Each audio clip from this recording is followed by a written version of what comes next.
بسم اللہ الرحمن الرحیم، الصلاۃ والسلام علی رسولہ الکریم۔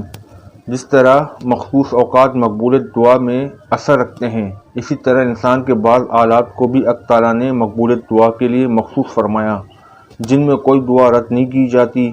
وہ آلات یہ ہیں: اذان کے وقت، اذان و اقامت کے درمیان، حی علی الصلاۃ، حی علی الفلاح کے بعد اس شخص کے لیے جو کسی مصیبت میں گرفتار ہو، اس وقت دعا کرنا بہت مجرب اور مفید ہے۔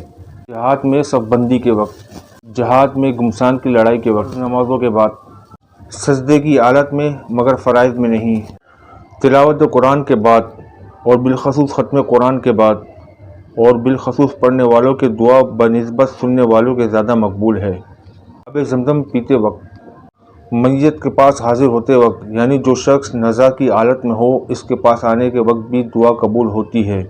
ملک کے آواز کرنے کے وقت، مسلمانوں کے اجتماع کے وقت، مجالس ذکر میں امام کے وَلَضَّالِّينَ کہنے کے وقت، اس موقع پر دعا سے مراد صرف آمین کہنا ہے، دوسری دعا مراد نہیں۔ اقامت نماز کے وقت، بیت اللہ پر نظر پڑنے کے وقت، بارش کے وقت۔